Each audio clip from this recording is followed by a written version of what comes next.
UGC net paper 2യുടെ previous year question paper ഡിസ്കഷനാണ് ഇപ്പം നമ്മൾ ചെയ്തുകൊണ്ടിരിക്കുന്നത്. 2020 ശേഷം മൊത്തത്തിൽ നമ്മൾ എഡ്യൂക്കേഷൻ പോളിസിയിൽ വലിയ ചേഞ്ചസ് വന്നതുകൊണ്ട് തന്നെ നമ്മുടെ ക്വസ്റ്റ്യൻ പേപ്പറിലും അതിനനുസരിച്ചുള്ള ഒരു മാറ്റം നമുക്ക് കാണാൻ കഴിയും. കഴിഞ്ഞ ഒരു 2 വർഷം മുമ്പത്തെ ക്വസ്റ്റ്യൻ പേപ്പർ നിങ്ങൾ നോക്കുകയാണെങ്കിൽ, 2 വർഷമല്ല, ഒരു 2020 മുമ്പുള്ള ക്വസ്റ്റ്യൻസ് നോക്കിക്കഴിഞ്ഞാൽ കുറച്ചും കൂടെ സൈക്കോളജി ആണെങ്കിൽ സൈക്കോളജി സബ്ജക്റ്റ് ഓറിയൻറ്റഡ് ആയിട്ടുള്ള ക്വസ്റ്റ്യൻസ് മാത്രമേ സാധാരണയായിട്ട് കാണാറുള്ളായിരുന്നു. ജസ്റ്റ് ഡീപ്പായിട്ട് അനലൈസ് ചെയ്ത് കഴിഞ്ഞാൽ മനസ്സിലാവും. പിന്നെ ഒരു 2020 ശേഷമുള്ള ചോദ്യങ്ങളൊക്കെ നിങ്ങൾ പരിശോധിക്കുകയാണെങ്കിൽ സാധാരണഗതിയിൽ ഒരു ഇൻ്റർ ഡിസിപ്ലിനറി പേഴ്സ്പെക്റ്റീവിൽ കാണാറുണ്ട്. അതായത് സൈക്കോളജി എന്ന് പറഞ്ഞാൽ സൈക്കോളജി മാത്രമല്ല ചോദിക്കുക, സൈക്കോളജിയുമായി കണക്ട് ചെയ്തിട്ടുള്ള സോഷ്യൽ ഇഷ്യൂസ്, ഹിസ്റ്ററി, അങ്ങനെ കുറേ കാര്യങ്ങൾ, സ്റ്റാറ്റിസ്റ്റിക്സ്, കുറേ കാര്യങ്ങൾ മിക്സ് ചെയ്തിട്ടുള്ള ചോദ്യങ്ങളായിരിക്കും ചോദിക്കാറുള്ളത്. ചില സമയത്ത് ഓപ്ഷനിൽ അതുപോലെ തന്നെ ഇൻ്റർ ഡിസിപ്ലിനറി ടോപ്പിക്കുകൾ കടന്നുകൂടാറുണ്ട്. ഓക്കെ, അത് നമ്മളിപ്പോഴും ശ്രദ്ധിക്കണം. ഇപ്പോൾ കുറച്ചും കൂടെ ഇൻ്റർ ഡിസിപ്ലിനറി പേഴ്സ്പെക്റ്റീവിലാണ് നമ്മുടെ മൊത്തത്തിലുള്ള എഡ്യൂക്കേഷൻ ഇൻസ്റ്റിറ്റ്യൂഷൻസൊക്കെ സിലബസ് മേക്ക് ചെയ്യുന്നതും FIUGP സിസ്റ്റം ഒക്കെ അങ്ങനെയാണ് വരുന്നത്. അപ്പോൾ അതിനനുസരിച്ച് ക്വസ്റ്റ്യൻ പേപ്പറിൽ ഒരു മാറ്റം ഉണ്ടായിരിക്കും. അപ്പോൾ നമുക്ക് ഫസ്റ്റ് ക്വസ്റ്റ്യനിലേക്ക് പോവാം. ഒരു question number 51. Cooking something by following the direction in a recipe exactly is an example of use of. നമ്മൾ ഒരു പേപ്പർ നോക്കി ഒരു റെസിപ്പി, ഒരു സാധനം നമ്മൾ കുക്ക് ചെയ്യുകയാണ് എന്തെങ്കിലും ഒന്ന് നോക്കിയിട്ട്, അപ്പോൾ അത് എന്തിൻ്റെ എക്സാമ്പിളാണെന്നാണ് ചോദിക്കുന്നത്. ഇപ്പോൾ നമ്മളെന്തെങ്കിലും പുസ്തകം വായിച്ചുകൊണ്ട് റെസിപ്പി നോക്കിയിട്ട് കുക്ക് ചെയ്യുകയാണ്, അല്ലെങ്കിൽ നമ്മൾ യൂട്യൂബിൽ ഏതെങ്കിലും വീഡിയോ കണ്ടിട്ട് കുക്ക് ചെയ്യണം. അപ്പോൾ അത് എന്തിൻ്റെ എക്സാമ്പിളാണ്? ഹ്യൂറിസ്റ്റിക്സ് ആണോ, അനലോജി ആണോ, അൽഗോരിതം ആണോ, അതുപോലെ തന്നെ ഫങ്ഷണൽ സ്ട്രാറ്റജി ആണോ? ഇത് ഏതാണ്? നമുക്കിതിനെക്കുറിച്ച് ജസ്റ്റ് നോക്കാം.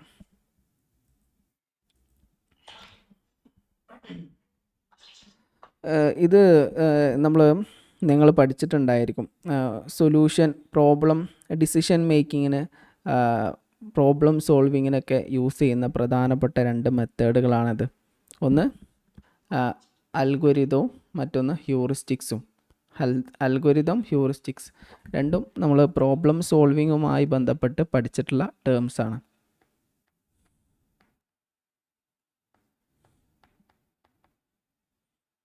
ഓക്കെ, അതിൽ പ്രധാനപ്പെട്ട ഒന്നാണത്. ഓരോന്നും നമുക്ക് നോക്കാം. ഇതിൻ്റെ ആൻസർ ശരിക്ക് അൽഗോരിതം എന്നാണ് കേട്ടോ.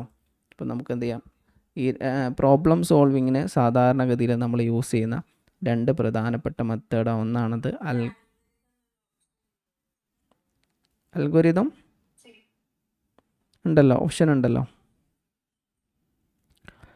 Algorithm and heuristics. നമുക്ക് എല്ലാം നോക്കാം.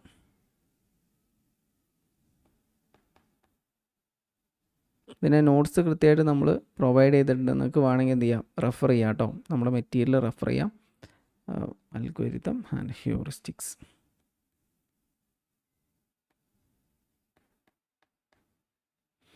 പ്രോബ്ലം സോൾവ് ചെയ്യുന്ന സമയത്ത് സാധാരണഗതിയിൽ 2 തരത്തിലുള്ള, നേരത്തെ ഇപ്പം പറഞ്ഞ പോലെ തന്നെ 2 തരത്തിലുള്ള മെത്തേഡുകൾ യൂസ് ചെയ്യാറുണ്ട്. ഈ അൽഗോരിതം എന്ന് പറഞ്ഞാൽ ശരിക്കും ഒരു സ്റ്റെപ്പ് ബൈ സ്റ്റെപ്പ് പ്രൊസീജിയറാണ്.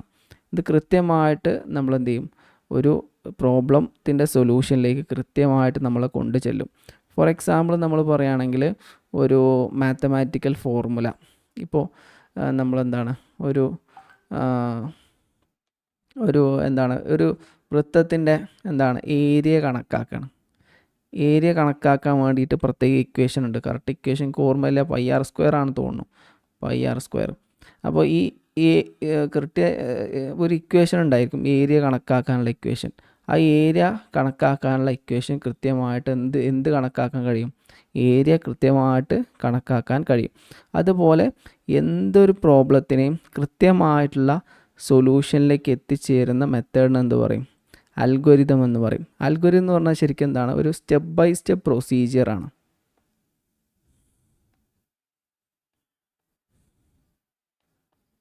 പ്രൊസീജിയറാണ്. ഇത് റിസൾട്ട് ഗ്യാരണ്ടിയാണ്. ഈ പ്രൊസീജിയറിലൂടെ കൃത്യമായിട്ട് പോയി കഴിഞ്ഞാൽ റിസൾട്ട് എന്താണ്, ഗ്യാരണ്ടി ആയിട്ട് നമുക്ക് എന്ത് ചെയ്യും, കിട്ടും.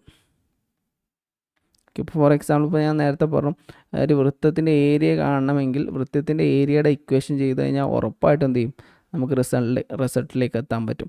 അതുപോലെ തന്നെ ഇപ്പോൾ നമുക്ക് എന്ത് ചെയ്യാം, ഇപ്പോൾ ഒരു വെബ്സൈറ്റ് ഡിസൈൻ ചെയ്യണമെന്ന് കരുതാം. വെബ്സൈറ്റ് ഡിസൈൻ ചെയ്യാൻ വേണ്ടി കൃത്യമായ കോഡിംഗ് ഉണ്ട്. പലതരത്തിലുള്ള കോഡിംഗ് ലാംഗ്വേജുകൾ നമ്മൾ യൂസ് ചെയ്യാറുണ്ട്. ഇപ്പോൾ പൈത്തൺ, ജാവ, അങ്ങനെ പലതരത്തിലുള്ള കോഡിംഗ് ലാംഗ്വേജുകൾ നമ്മൾ യൂസ് ചെയ്യാറുണ്ട്. ഫ്ലട്ടർ, ആപ്പ് ഡെവലപ്മെൻറ്റിനൊക്കെ വേണ്ടിയിട്ട്. അപ്പോൾ അത് കൃത്യമായിട്ടുള്ള കോഡിംഗ് കൊടുത്താൽ അതിന് കൃത്യമായിട്ടുള്ള ഔട്ട്പുട്ട് നമുക്ക് കിട്ടും. അതാണ് ഇതിൻ്റെ ഒരു പ്രധാനപ്പെട്ട പ്രത്യേകത. ഇത് സാധാരണഗതിയിൽ മാത്തമാറ്റിക്കൽ ഫോമുലാസ് ഒക്കെ ഇതിൻ്റെ ഭാഗമായിട്ട് വരുന്നുണ്ട്.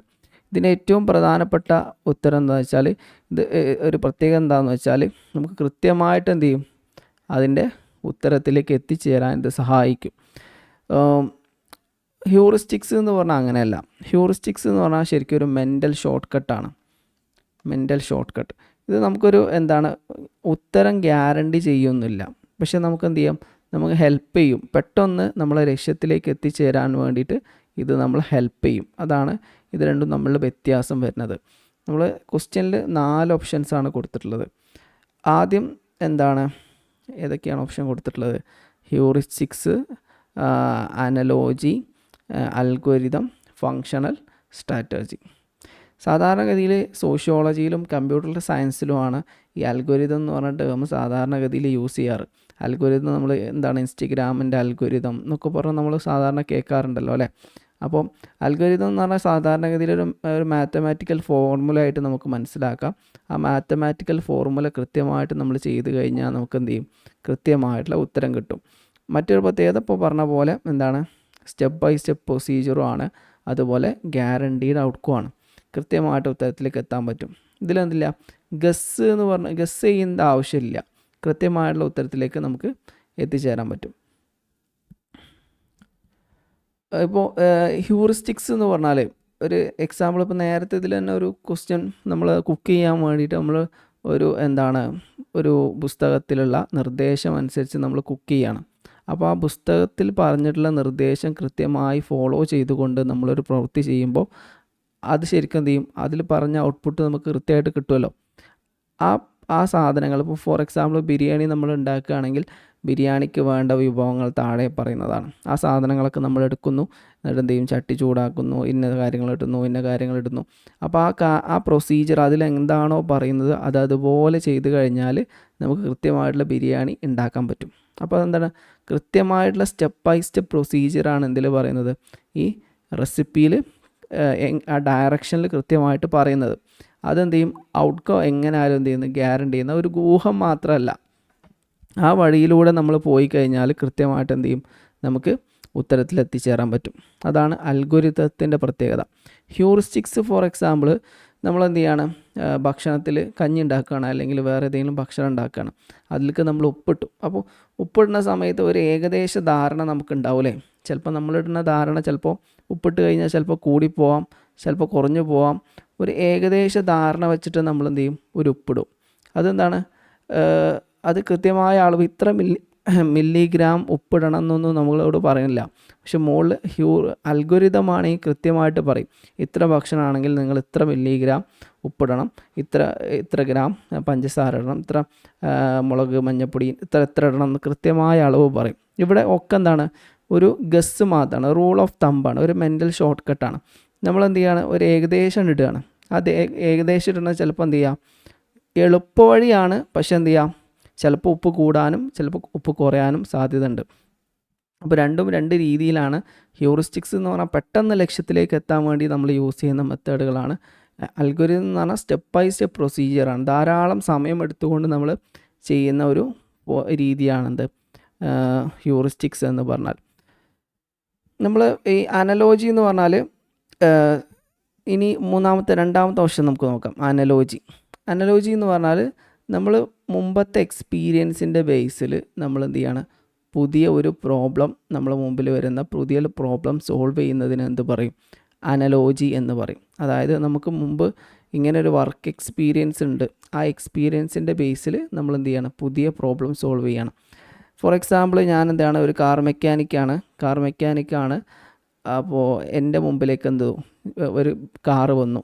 അതിൽ മുമ്പ് എൻ്റെ മുമ്പിൽ കൊണ്ടുവന്ന അതേ പ്രശ്നം തന്നെയാണ് ഇപ്പോഴും ഞാൻ ഫേസ് ചെയ്തത്. അപ്പോൾ എനിക്കറിയാം മുമ്പ് ഇന്ന പ്രശ്നം ഉണ്ടായിരുന്നു, അതുകൊണ്ടാണ് വണ്ടി സ്റ്റാർട്ടാകാതിരുന്നത്. ഇപ്പോഴും അതേ പ്രശ്നം തന്നെയാണ്. അപ്പോൾ മുമ്പ് ചെയ്ത അതേ മെത്തേഡുകൾ ഉപയോഗിച്ചുകൊണ്ട് തന്നെ എന്ത് ചെയ്യാൻ പറ്റും, ഈ പ്രശ്നത്തിന് സൊല്യൂഷൻ കണ്ടെത്താൻ പറ്റും. അത് അനലോജി എന്ന് പറയും. പിന്നെ ഫങ്ഷണൽ സ്ട്രാറ്റജി എന്ന് പറഞ്ഞാൽ ഒരു സ്റ്റാൻഡേർഡ് കൺസെപ്റ്റാണ്. ഇതെന്താണ്, നമ്മൾ ഒരു ലക്ഷ്യത്തിലേക്ക് എത്തിച്ചേരാൻ വേണ്ടിയിട്ടുള്ള കൃത്യമായിട്ടുള്ള പ്ലാനിങ്ങിനെയാണ് എന്താ പറയുക, ഫങ്ഷണൽ സ്ട്രാറ്റജി എന്ന് പറയാം. ഒരു സ്ഥാപനം അല്ലെങ്കിൽ ഒരു ഇൻസ്റ്റിറ്റ്യൂട്ട് അല്ലെങ്കിൽ ഒരു ബിസിനസ് എങ്ങനെ ഫങ്ഷൻ ചെയ്യണം, അതിൻ്റെ സ്റ്റെപ്പ് ബൈ സ്റ്റെപ്പ് രീതികളെയാണ് എന്താ പറയുക, ഫങ്ഷണൽ സ്ട്രാറ്റജി എന്ന് പറയുന്നത്. ഇവിടെ ശരിക്കും നമുക്ക് മനസ്സിലാക്കേണ്ട 2 കൺസെപ്റ്റ് തന്നെ ഉള്ളൂ, ഹ്യൂറിസ്റ്റിക്സും അൽഗോരിതവും. അതിൻ്റെ നോട്ട് നിങ്ങളെ കയ്യിലുണ്ട്. ജസ്റ്റ് എന്ത് ചെയ്യുക, ഫ്രീ ആകുമ്പോൾ ജസ്റ്റ് ഒന്ന് എന്ത് ചെയ്യുക, ബാക്കിലേക്ക് മറിച്ച് നോക്കുക. ഇനി അടുത്ത ക്വസ്റ്റ്യനിലേക്ക് നമുക്ക് പോവാം. ഇവിടെ നമ്മൾ മനസ്സിലാക്കാനുള്ള കാര്യങ്ങൾ, രണ്ടാമത്തെ ക്വസ്റ്റ്യൻ എന്താണ്? ഓക്കെ അടുത്ത ക്വസ്റ്റ്യനിലേക്ക് നമുക്ക് പോവാം. ഇതൊക്കെ കുറച്ച് ചില കാര്യങ്ങളൊക്കെ നമ്മുടെ സ്റ്റാറ്റിസ്റ്റിക്സുമായി കണക്ട് ചെയ്തതായിട്ടൊക്കെ നമുക്ക് തോന്നും, പേപ്പർ 1 കണക്ട് ചെയ്തതായിട്ടൊക്കെ തോന്നും. അത് ഇൻ്റർ ഡിസിപ്ലിനറി പേഴ്സ്പെക്റ്റീവിൽ ക്വസ്റ്റ്യൻ പേപ്പർ ഉണ്ടാക്കുന്നതുകൊണ്ടാണ് അങ്ങനെ വരുന്നത്. ഏതായാലും നമുക്ക് നോക്കാം. A common logical error that people make is to seek information that support their ideas rather than evidence that would invalidate those ideas. This error is called. അതായത് നമ്മൾ മുൻകൂട്ടി കുറേ കാര്യങ്ങൾ മനസ്സിലാക്കിയിട്ടുണ്ടാവും. ആ ആശയത്തിൻ്റെ അനുസരിച്ച് നമ്മൾ എവിഡൻസ് തിരയുന്നതിന് എന്ത് പറയും? 3-4 ഓപ്ഷൻ പറയുന്നുണ്ട്. Deductive reasoning, affirming the consequent, the confirmation bias, affirming the antecedent. അങ്ങനെ 4 ഓപ്ഷൻസാണ് ഇതിൽ കൊടുത്തിട്ടുള്ളത്. ഇതിൻ്റെ ആൻസർ വരുന്നത് കൺഫോർമേഷൻ ബയാസ് എന്നാണ്. കൺഫോർമേഷൻ ബയാസ് എന്ന് പറഞ്ഞ ടേം നമ്മൾ നേരത്തെ പഠിച്ചിട്ടുണ്ട്. കൺഫോർമേഷൻ ബയാസ് എന്ന് പറഞ്ഞാൽ നമുക്ക് എന്ത് ചെയ്യാം, ഓൾറെഡി നമുക്ക് ഒരു വിഷയത്തെക്കുറിച്ച് നമുക്ക് ഒരു ധാരണ ഉണ്ടായിരിക്കും. ഓക്കെ, നമ്മൾ ചില കാര്യങ്ങൾ എന്ത് ചെയ്യണം, ശരിയാണെന്ന് നമ്മൾ ഓൾറെഡി മനസ്സിലാക്കി വെച്ചിട്ടുണ്ടാവും. ആ കാരണങ്ങളിലേക്ക് നമ്മൾ എന്ത് ചെയ്യും, നമ്മൾ കൺക്ലൂഷനിലേക്ക് എത്തുമ്പോൾ ആ കാരണം വഴിയുള്ള കൺക്ലൂഷനിലേക്ക് നമ്മൾ എത്തിച്ചേരും. ഇപ്പോൾ ചില കാര്യങ്ങൾ ഒരു ഗവേഷകൻ ഗവേഷണം ചെയ്യുന്ന സമയത്ത് ഒരു എക്സാമ്പിൾ പറഞ്ഞാൽ പെട്ടെന്ന് മനസ്സിലാവും. ഞാൻ പറയാണ്, പച്ചക്കറി കഴിച്ച് അല്ലെങ്കിൽ മൊബൈൽ ഫോണിൻ്റെ ഉപയോഗം പഠന നിലവാരത്തെ എഫക്റ്റ് ചെയ്യുന്നുണ്ടോ എന്ന ഒരു ഗവേഷണമാണ് ഞാൻ ചെയ്യുന്നതെന്ന് കരുതാം. അപ്പോൾ മുൻകൂട്ടി എനിക്കൊരു ധാരണ ഉണ്ട്.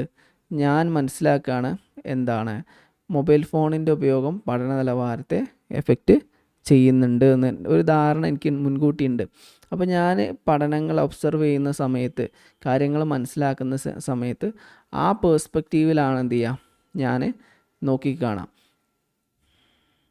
അപ്പോൾ നമ്മൾ മുൻകൂട്ടി മനസ്സിലാക്കിയ കാര്യങ്ങളെ ശരിവെക്കുന്ന തെളിവുകളെ നമ്മൾ ഫോക്കസ് ചെയ്യുകയും നമ്മൾ മുൻകൂട്ടി മനസ്സിലാക്കുന്നതിനെതിരായ തെളിവുകളെ നമ്മൾ റിജക്റ്റ് ചെയ്യുകയും ചെയ്യുന്ന രീതിക്കാണ് എന്താ പറയുക, കൺഫോർമേഷൻ ബയാസ് എന്ന് പറയാം. ഇപ്പോൾ മൊബൈൽ ഫോണിൻ്റെ ഉപയോഗം പഠന നിലവാരത്തെ ബാധിക്കുന്നു എന്ന പഠനം നടത്തിക്കൊണ്ടിരിക്കുന്ന സമയത്ത് 2 രീതിയിലുള്ള തെളിവുകൾ എൻ്റെ മുന്നിൽ വന്നേക്കാം. മൊബൈൽ ഫോണിൻ്റെ ഉപയോഗം പഠന നിലവാരത്തെ ബാധിക്കുന്നില്ല എന്ന് പറയുന്ന തെളിവുകൾ വരും അല്ലേ, നമ്മൾ പഠിക്കുകയാണെങ്കിൽ. അതേപോലെ തന്നെ മൊബൈൽ ഫോണിൻ്റെ ഉപയോഗം പഠന നിലവാരത്തെ ബാധിക്കുന്നുണ്ട് എന്ന തെളിവുകളും വന്നേക്കാം. അപ്പോൾ എൻ്റെ മുൻധാരണ എന്താണ്, കൺഫോർമേഷൻ ബയാസ് എന്താണ്, മൊബൈൽ ഫോണിൻ്റെ ഉപയോഗം പഠന നിലവാരത്തെ ബാധിക്കുന്നുണ്ട് എന്നാണ്. അപ്പോൾ ഞാൻ ഈ 2 തെളിവുകളിൽ തെളിവിലേ ശ്രദ്ധിക്കുള്ളൂ. ഓൾറെഡി ഞാൻ മനസ്സിലാക്കിയിട്ടുള്ള എൻ്റെ ഒരു കാഴ്ചപ്പാടുണ്ട്, മൊബൈൽ ഫോണിൻ്റെ ഉപയോഗം പഠന നിലവാരത്തെ ബാധിക്കുന്നുണ്ട്. ആ കാഴ്ചപ്പാടിലൂടെ എൻ്റെ കണ്ണെപ്പോഴും ഫിൽട്ടർ ചെയ്തുകൊണ്ടിരിക്കും. ഞാൻ മനസ്സിലാക്കിയ പേഴ്സ്പെക്റ്റീവിലുള്ള പ്രൂഫ് മാത്രം എന്ത് ചെയ്യും, ഫിൽട്ടർ ചെയ്ത് ഇങ്ങനെ എടുത്തുകൊണ്ടിരിക്കും. അതിനെന്ത് പറയും, കൺഫോർമേഷൻ ബയാസ്. നമ്മൾ കറണ്ട് ബിലീഫ് എന്താണോ അതനുസരിച്ച് എന്ത് ചെയ്യും, നമുക്ക് തെളിവുകൾ വരും, നമ്മൾ റിസൾട്ട് അതിനനുസരിച്ച് വരും. അതിനാണ് എന്ത് പറയാം, കൺഫോർമേഷൻ ബയാസ് എന്ന് പറയാം. ഇവിടെ രണ്ട് കാര്യങ്ങൾ കൂടി നമുക്ക് പറയാം. 3 കാര്യങ്ങൾ ഇതിൻ്റെ പുറമെ ഓപ്ഷനിൽ കൊടുത്തിട്ടുണ്ട്. ഒന്ന് ഡിഡക്റ്റീവ് റീസണിങ് ആണ്.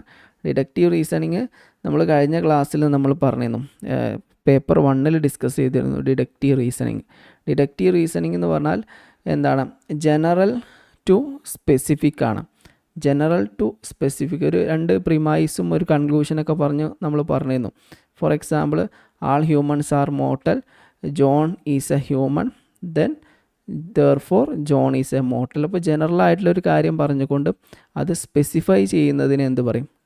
ഡിഡക്റ്റീവ് റീസണിങ് എന്ന് പറയും. ഓൾറെഡി പറഞ്ഞതായതുകൊണ്ട് കൂടുതൽ വിശദീകരിക്കുന്നില്ല. പിന്നെ അടുത്താണെന്ത്? Affirming the consequent. Affirming the consequent എന്ന് പറഞ്ഞാൽ നമ്മളെന്താണ്, ഒരു കാര്യം നടന്നു, മറ്റൊരു കാര്യം കൂടി നടന്നു. അപ്പോൾ രണ്ട് ഇവൻറ്റിനെ കണക്ട് ചെയ്ത് നമ്മൾ പറയുന്നുണ്ടെങ്കിൽ അതിനെന്താ പറയും? ഫോർമൽ ലോജിക്കൽ ഫാലസി എന്ന് പറയും. ജസ്റ്റ് ഇവിടെ എഴുതാം. ഇതൊക്കെ ശരിക്ക് നമുക്ക് ലോജിക്കൽ റീസണിങ്ങുമായി ബന്ധപ്പെട്ട പേപ്പർ 1ൽ വരുന്ന കുറച്ച് ഭാഗങ്ങളാണ്. ഇത് ഓപ്ഷൻസൊക്കെ തെറ്റായതുകൊണ്ടാണ് ഈ ഓപ്ഷൻസൊക്കെ വന്നത്. കറക്റ്റ് ഓപ്ഷൻ എന്താണ്? കൺഫോർമേഷൻ ബയാസ് ആണ്. ഏതായാലും നമുക്ക് നോക്കാം. ഫോർമൽ ഒരു ടോപ്പിക്കുമായിട്ട് നമ്മൾ ഇൻഡെപ്തായിട്ട് പോയി കഴിഞ്ഞാൽ ആദ്യം തന്നെ കുറേ കാര്യങ്ങൾ മനസ്സിലാക്കാനുണ്ടാവും. അപ്പോൾ നമുക്ക് അധികം മറ്റ് ചോദ്യങ്ങളിലേക്ക് തിരിയാൻ സമയം കുറവായിരിക്കും. ജസ്റ്റ് എന്ത് ചെയ്യാം, നമുക്ക് ആ കാര്യം കൂടെ നോക്കാം. ഇതിൽ വരുന്നൊരു ടേമാണ് ഫോർമൽ ലോജിക്കൽ ഫാലസി. ഇപ്പം ഇഫ് ദെൻ എന്ന സ്റ്റേറ്റ്മെൻറ്റ് ഉണ്ടാകുമ്പോൾ അത്തരം സ്റ്റേറ്റ്മെൻറ്റുകളിൽ ഉണ്ടാവുന്ന എററിനെയാണ് എന്ത് പറയാം? Formal logical fallacy. For example, ഒരു എക്സാമ്പിൾ ഇവിടെ എഴുതാം.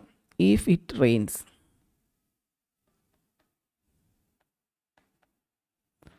ഫോർമൽ ലോജിക്കൽ ഫാലസിയെ പറയണം കേട്ടോ. If it rains the grass is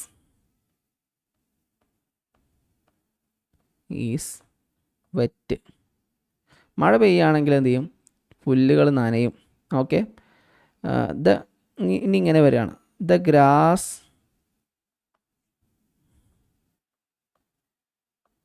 is wet. Sorry, വെറ്റിലല്ല കേട്ടോ, വെറ്റാണ്. വെറ്റ്, therefore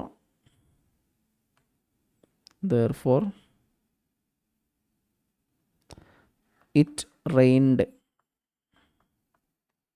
ഇത് എന്താണ്? ഫോർമൽ ലോജിക്കൽ ഫാലസി എന്നുകൊണ്ട് ഉദ്ദേശിക്കുന്നത്. അതായത് മഴ പെയ്യുകയാണെങ്കിൽ ചെടികൾ നനയും. ചെടികൾ നനഞ്ഞിട്ടുണ്ട്. അല്ലെങ്കിൽ മഴ പെയ്യുകയാണെങ്കിൽ പുല്ല് നനയും. പുല്ലുകൾ നനഞ്ഞിട്ടുണ്ട്, അപ്പോൾ മഴ പെയ്തിട്ടുണ്ടാവും. അപ്പോൾ നമ്മൾ എന്ത് ചെയ്യണം? രണ്ട് കാര്യങ്ങൾ തമ്മിൽ, 2 സ്റ്റേറ്റ്മെൻറ്റുകൾ തമ്മിൽ കണക്ട് ചെയ്ത് പറയണം. മഴ നനഞ്ഞാൽ മഴയും ഗ്രാസും തമ്മിലുള്ള റിലേഷന് നമ്മൾ പറഞ്ഞു. അപ്പോൾ ഗ്രാസ് മഴയും തമ്മിലും റിലേഷൻ ഉണ്ടാവും എന്ന് നമ്മൾ എന്ത് ചെയ്യണം? തെറ്റിദ്ധരിക്കുകയാണ്. മഴ പെയ്താൽ ഗ്രാസ് നനയും, ഗ്രാസ് നനഞ്ഞാൽ മഴ പെയ്യുമെന്ന് പറയാൻ പറ്റില്ല നമുക്ക്. കാരണം എന്താണ്? പുല്ല് നനയാൻ വേറെ കുറേ കാരണങ്ങളുണ്ടാവും. ചിലപ്പോൾ വാഹനം എന്തെങ്കിലും വെള്ളം ഇതായതായിരിക്കും, നമ്മളെ വാട്ടർ ബോട്ടിൽ നിന്ന് വെള്ളം ആയതായിരിക്കും. അങ്ങനെ പല രീതിയിൽ വരും. അപ്പോൾ ഇവിടെ നമ്മൾ ഒരു സ്റ്റേറ്റ്മെൻറ്റ് മറ്റ് സ്റ്റേറ്റ്മെൻറ്റിനെ റിലേറ്റ് ആവുന്ന സമയത്ത് നേരെ തിരിച്ചും ആ സ്റ്റേറ്റ്മെൻറ്റുമായി കണക്ട് ചെയ്തിട്ടുള്ള ഒരു കൺക്ലൂഷനിലേക്ക് നമ്മൾ എത്തിച്ചേരുകയാണെങ്കിൽ അതിനെ അഫേമിങ് ദ കോൺസീക്വൻറ്റ് എന്ന് പറയും. അതായത് ഇതിനെ ഫോർമൽ ലോജിക്കൽ ഫാലസി എന്ന് പറയും. ഇതിനെക്കുറിച്ച് നമുക്ക് പേപ്പർ 1ൽ കൂടുതലായിട്ട് എന്ത് ചെയ്യാം? ഡീറ്റെയിൽ ആയിട്ട് പഠിക്കാം. മറ്റൊന്നാണെന്ത്? Affirming the antecedent. ഇത് നമ്മൾ നേരത്തെ പഠിച്ചതാണ്. മോഡസ് പൊണൻസ് എന്നൊക്കെ പറഞ്ഞിട്ട് നമ്മൾ പഠിച്ചതാണ്.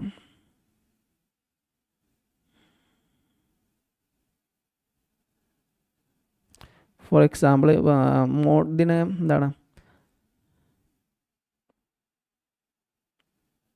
ഒരു വാലിഡ് ഫോം ഓഫ് ലോജിക്കിനാണ് എന്താ പറയുക?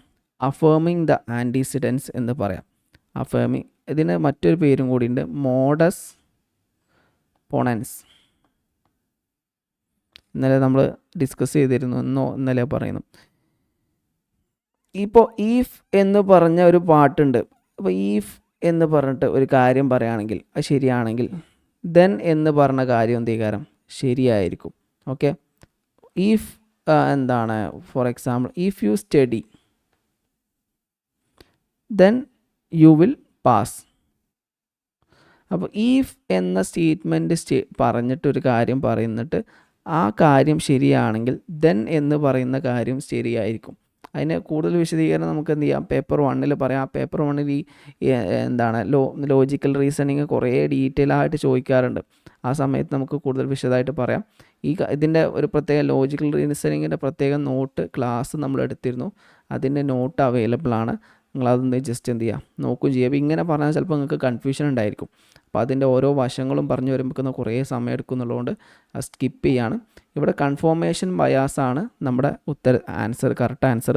നമ്മളെ പേഴ്സ്പെക്റ്റീവ് അനുസരിച്ച് നമ്മൾ തെളിവുകൾ എന്താണ് അനുകൂലമായ തെളിവുകൾ ശേഖരിക്കുകയും പ്രതികൂലമായ അംഗീകരിക്കാത്ത തെളിവുകൾ നമ്മൾ റിജക്റ്റ് ചെയ്യുകയും ചെയ്യുന്ന രീതിക്കാണ് കൺഫോർമേഷൻ ബയാസ് എന്ന് പറയാം. ഇനി അടുത്തൊരു ക്വസ്റ്റ്യനിലേക്ക് പോവാം. അടുത്ത് higher order knowledge about your own thinking as well as your ability to use this knowledge to manage your own cognitive processes such as comprehension and problem solving is called higher order knowledge about your own thinking. നിങ്ങളെ ചിന്തയെക്കുറിച്ചുള്ള ചിന്ത, okay, as well as the ability to use this knowledge to manage your own cognitive process. അതായത് നമ്മൾ എന്ത് ചിന്തിക്കുന്നു എന്നതിനെക്കുറിച്ചും നമ്മുടെ cognitive പ്രോസസ്സിനെ കുറിച്ചും ഉള്ള എന്താണ് നമ്മുടെ പേഴ്സ്പെക്റ്റീവിനെ എന്ത് പേര് പറയും? 4 പേഴ്സ്പെക്റ്റീവുകളുണ്ട്. ഒന്ന് മെറ്റാ കോഗ്നിഷൻ, 4 ഓപ്ഷൻസാണ് വന്നിട്ടുള്ളത്. ഒന്ന് മെറ്റാ കോഗ്നിഷനാണ്, ഹയർ കോഗ്നിഷനാണ്, പ്ലാനിങ് ആണ്, സെൽഫ് റെഗുലേഷനാണ്. മെറ്റാ കോഗ്നിഷനാണ് ഇതിൻ്റെ ആൻസർ വരുന്നത്. മെറ്റാ കോഗ്നിഷൻ എന്ന് പറഞ്ഞാൽ ശരിക്കും എന്താണ്, thinking about your own thinking, നമ്മുടെ ചിന്തയെക്കുറിച്ചുള്ള ചിന്തയാണെന്ന് പറയാം മെറ്റാ കോഗ്നിഷൻ എന്ന് പറയാം. ഇതിനെക്കുറിച്ച് നമ്മൾ പഠിച്ചിട്ടുണ്ടായതിൻ്റെ നോട്ട് ഓൾറെഡി ഞാൻ തന്നിട്ടുണ്ട്. അപ്പോൾ മെറ്റാ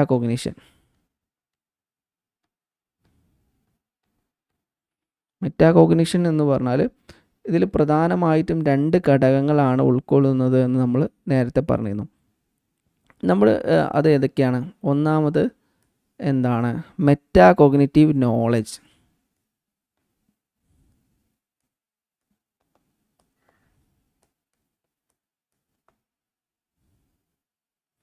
രണ്ടാമത് മെറ്റാ കോഗ്നിറ്റീവ് റെഗുലേഷൻ,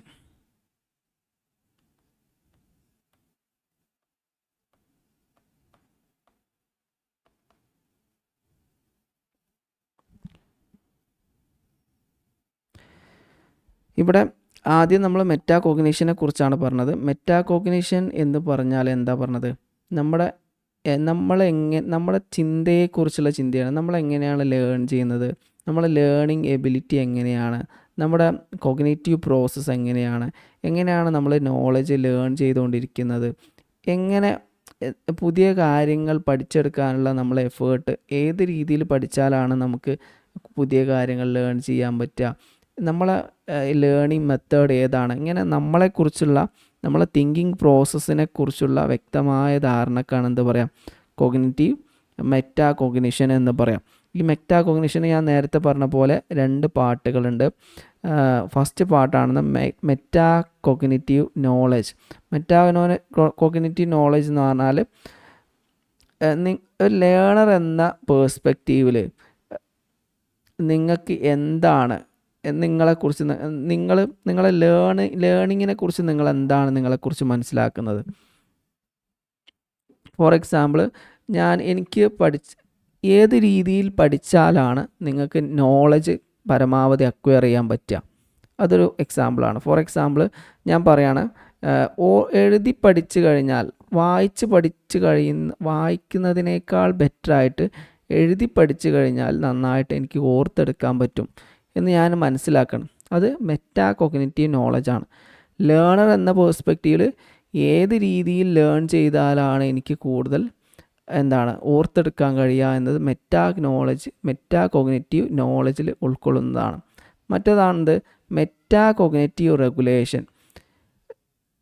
ഇതിൽ നമ്മൾ നമ്മുടെ ബ്രെയിനിനെ നമ്മൾ നമ്മളെ ബ്രെയിൻ എങ്ങനെയാണ് പ്രവർത്തിക്കുന്നത്, നമ്മൾ ഡിഫിക്കൽട്ട് ലേണിങ്ങിൻ്റെ സമയത്ത് നമ്മളെ ബ്രെയിൻ എങ്ങനെയാണ് പ്രവർത്തിക്കുന്നത്, നമ്മളെ ബ്രെയിൻ്റെ പ്രവർത്തന കോഗ്നിറ്റീവ് മെത്തേഡുകൾ ഏതൊക്കെയാണ്, ഇങ്ങനെയുള്ള കാര്യങ്ങളൊക്കെയാണ് ഇതിൽ വരുന്നത്. ഫോർ എക്സാമ്പിൾ, നമുക്ക് ഒരു പുസ്തകം അങ്ങനെ വായിച്ചുകൊണ്ടിരിക്കുന്ന സമയത്ത് ചില ഭാഗങ്ങളിൽ നമുക്ക് വ്യക്തമായ ധാരണ ഉണ്ടാവില്ല. അപ്പോൾ നമ്മളെ ബ്രെയിൻ എന്താണ് ചെയ്യുന്നത്? ബ്രെയിൻ എന്ത് ചെയ്യും? ജസ്റ്റ് സ്റ്റോപ്പ് ചെയ്യും, ഒന്ന് ചിന്തിക്കും, അത് മനസ്സിലായിട്ടില്ല എന്ന് മനസ്സിലാക്കും, വീണ്ടും നമ്മൾ റീഡ് ചെയ്യും, പിന്നെ നമ്മൾ എന്ത് ചെയ്യും? അത് ആലോചിച്ച് നോക്കും, മനസ്സിലാകണ്ടെന്ന് വിചാരിക്കും, പിന്നെ നമ്മൾ കണ്ടിന്യൂ ചെയ്യും. അപ്പോൾ അവിടെ നമ്മളെ ബ്രെയിൻ എന്താണ് പ്രവർത്തിച്ചുകൊണ്ടിരിക്കുന്നത്, നമ്മളെ മൊത്തത്തിലുള്ള കോഗ്നിറ്റീവ് പ്രോസസ്സ് എങ്ങനെയാണ് ഫങ്ഷൻ ചെയ്യുന്നത് എന്നാണ് മെറ്റാ കോഗ്നിറ്റീവ് റെഗുലേഷനിൽ പറയുന്നത്. ചുരുക്കി പറഞ്ഞാൽ അത് കുറച്ച് വലിയ ടോപ്പിക്കാണ്. ഇതിൻ്റെ ഡീറ്റെയിൽസ് എന്തുണ്ട്, ഇതിൻ്റെ നോട്ടും അവൈലബിൾ ആണ്. നിങ്ങൾ എന്ത് ചെയ്യുക, ജസ്റ്റ് ഒന്ന് റെഫർ ചെയ്യണം. കാരണം ഇത് ഇങ്ങനെ പറഞ്ഞു കഴിഞ്ഞാൽ ചിലപ്പോൾ നിങ്ങൾക്ക് കൺഫ്യൂഷൻ ഉണ്ടാകും. നമ്മളൊരു ടോപ്പിക്ക് മൊത്തം എന്താണ്, എവിടെയാണ് പറഞ്ഞത് കൃത്യമായിട്ട് എനിക്ക് ഓർമ്മയില്ല, ഇൻ്റലിജൻസോ അതുപോലെ ഏതോ ഒരു ടോപ്പിക്ക് പറഞ്ഞപ്പോഴാണ് നമ്മൾ പറഞ്ഞിട്ടുള്ളത്. അപ്പോൾ അതിൻ്റെ നോട്ട് ജസ്റ്റ് ഒന്ന് നിങ്ങൾ വായിച്ചു നോക്കാം. പിന്നെ 2 ഓപ്ഷൻസ് വേറെ ഉണ്ട്. ഒരു മെറ്റാ കോഗ്നിഷൻ മാത്രമാണ് ഇപ്പോൾ നമ്മൾ പറഞ്ഞത്. Higher cognition, planning, self regulation. Higher cognition എന്ന് പറഞ്ഞാൽ എന്താണ്, കോഗ്നിറ്റീവ് പ്രോസസ്സിൻ്റെ ഒരു ജനറൽ ടേമാണ്, വലിയ ബ്രോഡായിട്ടുള്ള ജനറൽ ടേമാണ്. ഒരു മെറ്റാ കോഗ്നിഷനും എന്തിൽ വരുന്നതിനാണ്, ഹയർ കോഗ്നിഷൻ എന്ന് പറഞ്ഞ ഭാഗത്ത് വരുന്നതാണ്. ഒരാളുടെ കോംപ്ലക്സ് ആയിട്ടുള്ള മെൻ്റൽ പ്രോസസ്സ് എല്ലാം എന്തിൽ വരുന്നുണ്ട്, ഹയർ കോഗ്നിഷൻ എന്ന് പറഞ്ഞ ടേമിൽ വരുന്നുണ്ട്. അതായത് ലേണിങ്, മെമ്മറി, അബ്സ്ട്രാക്റ്റ് റീസണിങ്, ഇങ്ങനെയുള്ള എല്ലാ കാര്യങ്ങളും എന്തിൽ വരുന്നതാണ്, ഹയർ കോഗ്നിഷൻ എന്ന് പറഞ്ഞ ടേമിൽ വരുന്നതാണ്. തിങ്കിങ് അബൌട്ട് തിങ്കിങ്, അതായത് മെറ്റാ കോഗ്നിഷനും ശരിക്കും ഹയർ കോഗ്നിഷൻ്റെ ഉള്ളിൽ വരുന്ന ഒരു ഭാഗം തന്നെയാണ്. അതുപോലെ പ്ലാനിങ് എന്ന് പറഞ്ഞാൽ ശരിക്കും നമ്മൾ എന്ത് ചെയ്യാണ്, നമ്മുടെ ഒരു മെറ്റാ കോഗ്നിഷൻ്റെ ഒരു പാർട്ടാണ് ശരിക്കും പ്ലാനിങ് എന്ന് പറഞ്ഞാൽ. മെറ്റാ കോഗ്നിഷൻ എന്ന് പറഞ്ഞാൽ നമ്മളൊരു കാര്യം മോണിറ്റർ ചെയ്യുന്നു, നമ്മളെ ബ്രെയിനിൻ്റെ ഫങ്ഷൻ മോണിറ്റർ ചെയ്യുന്നു, അതിനനുസരിച്ച് നമ്മളെ ലേണിംഗ് മെത്തേഡ് നമ്മൾ എന്ത് ചെയ്യുക, പ്ലാൻ ചെയ്യുന്നുണ്ട്. അപ്പോൾ പ്ലാനിങ് എന്ന് പറഞ്ഞാൽ ശരിക്കും എന്താണ്, മെറ്റാ കോഗ്നിഷൻ്റെ ഒരു പാർട്ട് തന്നെയാണ്. സെൽഫ് റെഗുലേഷൻ എന്ന് പറഞ്ഞാൽ ശരിക്കും നമ്മളെ ബിഹേവിയറിനെയും നമ്മളെ ഇമോഷനെയും നമ്മൾ എന്താണ് നിയന്ത്രിച്ച് നിർത്തുന്നതിനെയാണ് എന്ത് പറയാം, സെൽഫ് റെഗുലേഷൻ എന്ന് പറയാം. ഓക്കെ, അത് നമ്മളെന്താണ് ഡിസ്ട്രാക്ഷൻസ് മാറ്റി നിർത്തിയിട്ട് നമുക്ക് എന്തിലാണോ ഫോക്കസ് ചെയ്യാൻ ആഗ്രഹിക്കുന്നത് അതിലേക്ക് ഫോക്കസ് ചെയ്യാൻ ഉദ്ദേശിക്കുന്നതിനെ സെൽഫ് റെഗുലേഷൻ എന്ന് പറയും. അവിടെ ഇതൊക്കെ ആവശ്യമില്ലാത്ത ടേംസാണ്, ഇതുമായി കണക്ട് ചെയ്ത ടേമല്ല. സാധാരണ നമ്മൾ പേപ്പർ 1 ഡിസ്കസ് ചെയ്യുന്ന 4 ഓപ്ഷൻ ഡിസ്കസ് ചെയ്യുമ്പോൾ 4 ഓപ്ഷനും ഡീറ്റെയിൽ ആയിട്ടുള്ള കുറേ കൺസെപ്റ്റുകൾ പറയാനുണ്ടാവും. ഇത് ജനറൽ ടേമുകളാണ്. പ്ലാനിങ്, സെൽഫ് റെഗുലേഷനൊക്കെ ജനറൽ ടേമുകളാണ്, അതിൽ വിശദീകരിക്കാനൊന്നുമില്ല. അടുത്ത ക്വസ്റ്റ്യനിലേക്ക് നമുക്ക് പോവാം. അടുത്ത ക്വസ്റ്റ്യൻ വരുന്നത് ഇവിടെ ഒരു ആക്റ്റുമായി ബന്ധപ്പെട്ടുള്ള ഒരു ക്വസ്റ്റ്യനാണ്. How many categories of disabilities are mention in the right to persons with disabilities RPWD act 2016. 2016 എന്തുണ്ട്, ഡിസബിലിറ്റീസ് ആക്ട് എന്ത് ചെയ്തിട്ടുണ്ട്, അമെൻഡ് ചെയ്തിട്ടുണ്ടായിരുന്നു. അതിന് മുമ്പ് തന്നെ ഒരു ഡിസബിലിറ്റീസ് ആക്ട് ഉണ്ടായിരുന്നു 1995. നമുക്കതിനെക്കുറിച്ച് ജസ്റ്റ് ഒന്ന് നോക്കാം. Right of person with disabilities, അതായത് വികലാംഗരായിട്ടുള്ള ഡിസേബിളായ ആൾക്കാരുടെ അവകാശങ്ങളുമായി ബന്ധപ്പെട്ട ഒരു ആക്ട് നിലവിലുണ്ട്. റൈറ്റ്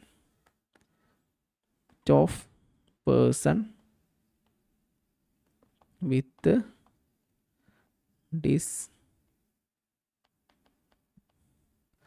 ഇതൊക്കെ ഒരു ഇൻ്റർ ഡിസിപ്ലിനറി പേഴ്സ്പെക്റ്റീവിൽ വരുന്ന ക്വസ്റ്റ്യൻസ് ആണ് ഇതൊക്കെ. RPWD എന്താണ്, right of person with disability act. എത്രയാണ് വർഷം, 2016. എത്ര തരത്തിലുള്ള ഡിസബിലിറ്റീസ് ഉണ്ട് എന്നാണ് ചോദിക്കുന്നത്. ഈ ആക്ട് പ്രകാരം ഗവൺമെൻറ് എന്ത് ചെയ്തിട്ടുണ്ട്, വ്യത്യസ്ത തരത്തിലുള്ള ഡിസബിലിറ്റീസ് ഉണ്ട് എന്ന് എന്ത് ചെയ്തിട്ടുണ്ട്, നിയമപ്രകാരം എന്ത് ചെയ്തിട്ടുണ്ട്, കാറ്റഗറൈസ് ചെയ്തിട്ടുണ്ട്. അത് ഏതാണ്, 7 ആണോ 14 ആണോ 21 ആണോ 24 ആണോ? ഇതിനു മുമ്പ് ഇതിനൊരു ഓൾഡർ വേർഷൻ ഉണ്ട്.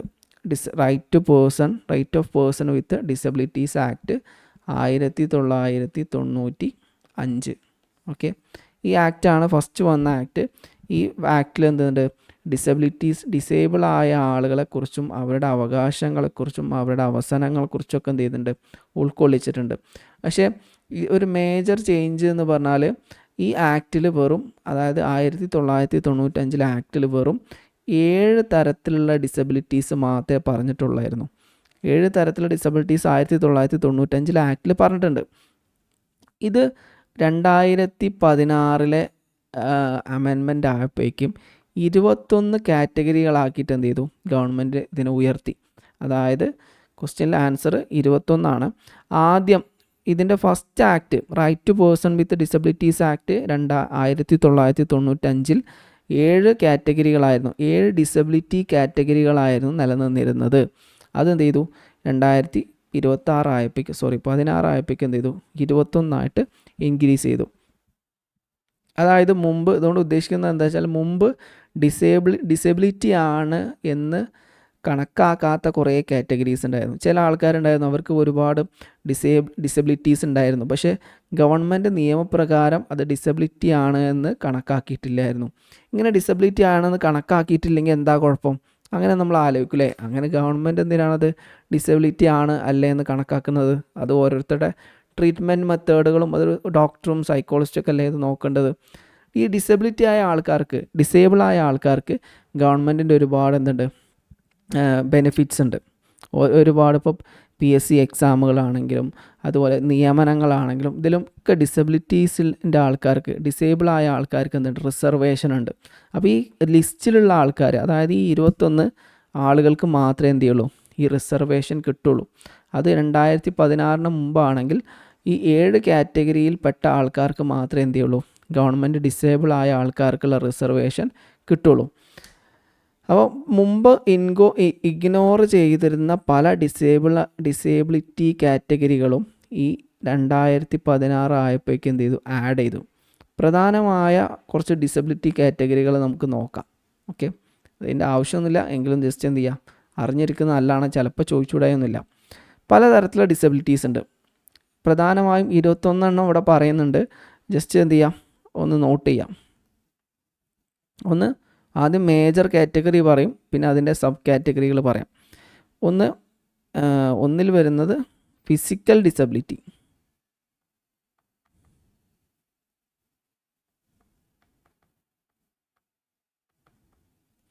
ഈ ഫിസിക്കൽ ഡിസബിലിറ്റിയിൽ തന്നെ ഉണ്ട്, പല എണ്ണം ഉണ്ട്, ഒരുപാട് എണ്ണം ഉണ്ട്. അതിലൊന്നാണെന്ത്, locomotor disability.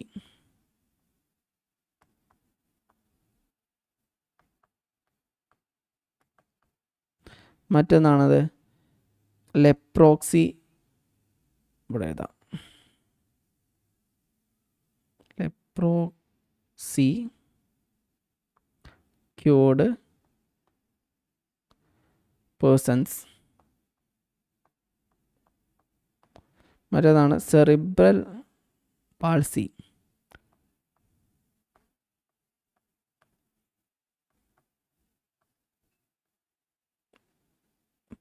Cerebral palsy താഴത്തേതാ,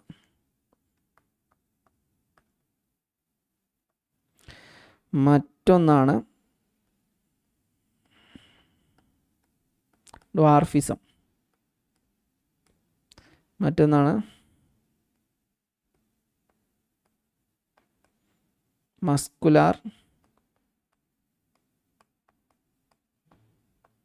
dystrophy. അടുത്തതാണ്, ഇതൊക്കെ ഇതിൽ ഈ ഓക്കെ, ഇതൊക്കെ ഓരോ കാറ്റഗറിയിലാണ് കേട്ടോ. 1, 2, 3, 4, 5 ഒക്കെ വേറെ വേറെ, മൊത്തം 21 ഉണ്ടായിരിക്കും. പിന്നെ ഇതിൽ വരുന്ന പ്രധാനപ്പെട്ട മറ്റൊരു കാറ്റഗറിയാണ് acid attack victim. Acid attack victims. ഇപ്പോൾ എക്സാമിന് ചിലപ്പോൾ ചോദിച്ചേക്കാം, ആസിഡ് അറ്റാക്ക് വിക്ടിംസ് ഡിസേബിൾ കാറ്റഗറിയിൽ വരുന്നവരാണോ ചോദിച്ചു കഴിഞ്ഞാൽ യെസ്, നമുക്കങ്ങനെ പറയാം, യെസ്. പിന്നെ അടുത്തതാണ് മറ്റൊരു കാറ്റഗറിയാണ് ഇങ്ങനെ, ഇതിത്തെ 27. ഓക്കെ, പിന്നെ വിഷ്വൽ ഇമ്പയർമെൻറ്റ്. ഒന്ന് ഫിസിക്കലായിട്ടുള്ള ഡിസേബിലിറ്റിയാണ് ഇപ്പോൾ പറഞ്ഞത്. മറ്റേത് വിഷ്വലുമായി ബന്ധപ്പെട്ട, കാഴ്ചയുമായി ബന്ധപ്പെട്ട ഡിസബിലിറ്റീസ്.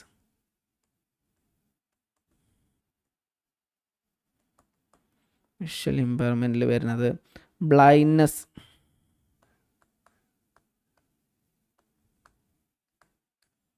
മറ്റൊന്നാണ് ലോ വിഷൻ.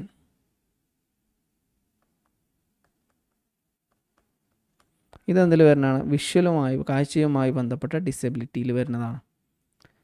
ഈ മറ്റൊന്ന് നോക്കാം, ഹിയറിംഗ്.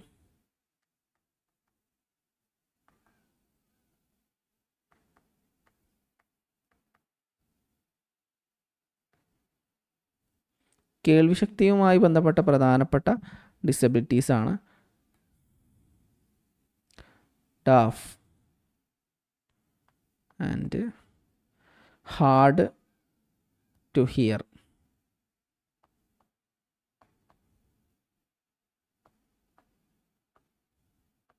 തീരെ കേൾക്കാതിരിക്കുന്നതും കുറച്ച് അല്പം കേൾക്കുന്നതൊക്കെ ഡിസബിലിറ്റിയിൽ വരുന്നതാണ്. പിന്നെ speech and language disability.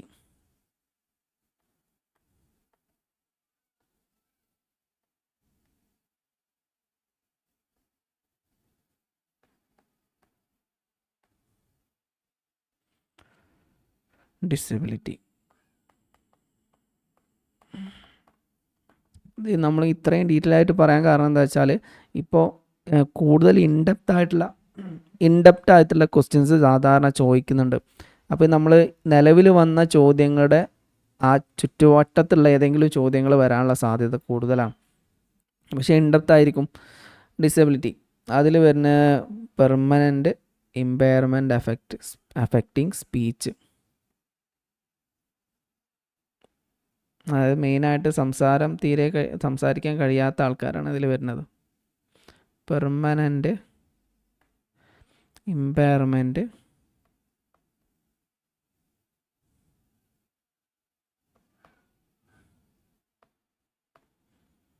Affecting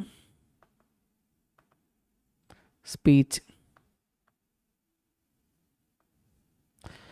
പിന്നെ മറ്റൊരു പ്രധാനപ്പെട്ട കാറ്റഗറിയാണ് ഇൻ്റലക്ച്വൽ ഡിസബിലിറ്റി.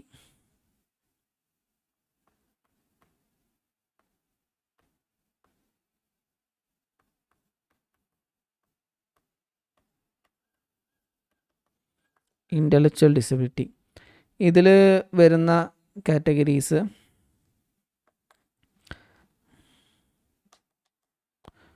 പ്രധാനപ്പെട്ടത് സ്പെസിഫിക് ലേണിംഗ് ഡിസബിലിറ്റീസ്,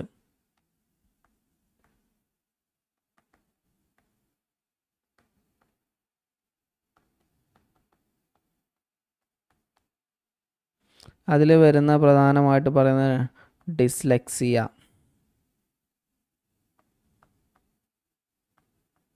പഠിച്ചിട്ടുണ്ടായിരുന്നു, നമ്മൾ PG പഠിച്ചിട്ടുണ്ടാവും. പിന്നെ ഓട്ടിസം,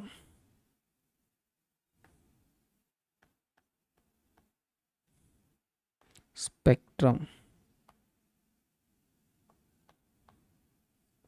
ഡിസോർഡർ. പിന്നെ മറ്റൊരു കാറ്റഗറിയാണ് മെൻ്റൽ ഇൽനെസ്.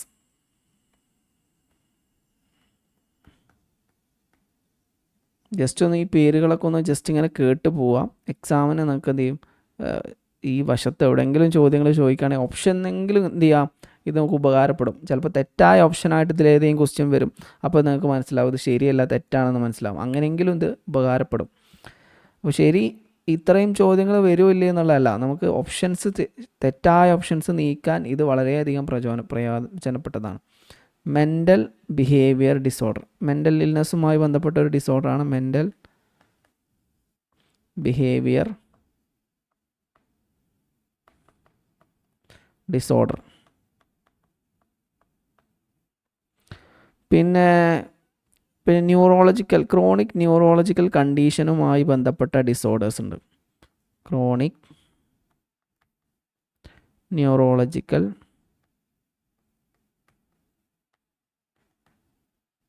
കണ്ടീഷൻസ്, അതിൽ പറയുന്ന പ്രധാനപ്പെട്ട ഒന്നാണ് പാർക്കിൻസൺസ്.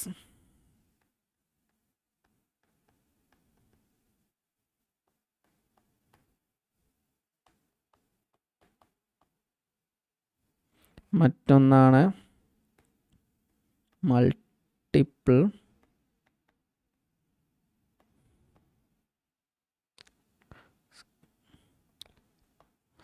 സ്കെലറോസിസ്. ഈ പേരുകളൊക്കെ ജസ്റ്റ് ഒന്ന് നോട്ട് വെക്കുക. ഇതൊക്കെയാണ് ജനറലായിട്ട് ഉള്ള ഡിസോർഡേഴ്സ്. 2026 ഉൾക്കൊള്ളിച്ചിട്ടുള്ള 21 ഡിസോർഡറുകളിൽ പ്രധാനപ്പെട്ടവയാണിവ. ഇതിൽ 7 മെയിൻ കാറ്റഗറിയും അതിൻ്റെ ബാക്കിയുള്ളതൊക്കെ സബ് കാറ്റഗറികളാണ് കേട്ടോ. മൊത്തം 21 പറഞ്ഞിട്ടുണ്ട്, പക്ഷെ അത് മേജർ കാറ്റഗറീൻ്റെ അണ്ടറിലാണ് നമ്മൾ പറഞ്ഞിട്ടുള്ളത്. പിന്നെ വേറെയും കുറേ ഡിസോർഡേഴ്സ് ഉണ്ട്. ഇത് മാത്രമല്ല, പറയാൻ വിട്ടുപോയതാണ്, ബ്ലഡ് ഡിസോർഡേഴ്സ് ഉണ്ട്. Blood disorders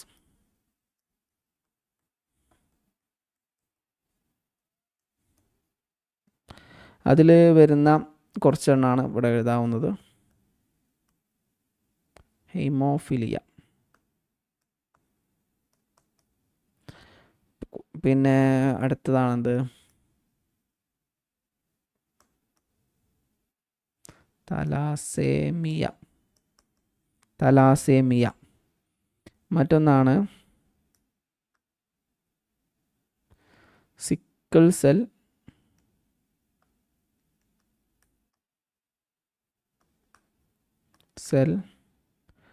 disease. ഇതൊക്കെ എന്താണ്, ബ്ലഡുമായി ബന്ധപ്പെട്ട ഡിസേബിൾസ് ആണ്. പിന്നെ വേറെയും ഡിസബിലിറ്റീസ് ഉണ്ട്. മൾട്ടി ഡിസബിലിറ്റീസ് എന്ന് പറഞ്ഞാൽ, ഇപ്പോൾ ഡ്വാഫ് ബ്ലൈൻഡിങ് എന്നൊക്കെ പറഞ്ഞ പോലെ, അതുപോലെ ഒന്നിൽ കൂടുതലുള്ള മുകളിൽ പറഞ്ഞിട്ടുള്ള അപ്പോൾ കുറേ ഡിസബിലിറ്റീസിൻ്റെ പേര് പറഞ്ഞല്ലോ. ഇതൊക്കെ പലതരത്തിലുള്ള മിക്സഡ് ആയിട്ടുള്ള ഡിസബിലിറ്റീസുകൾ ഉണ്ടാവും. അതൊക്കെ എന്തിൽ വരുന്നതാണ്, ഡിസബിലിറ്റീസിൽ തന്നെ വരുന്നതാണ്. അപ്പോൾ ഇതിൻ്റെ ഒരു പ്രത്യേകത, ഈ ആക്ടിൻ്റെ ഒരു പ്രത്യേകത എന്താ വെച്ചാൽ, പ്രധാനമായിട്ടും 3 പ്രത്യേകതകളാണ് ഇതിൽ വന്നത്.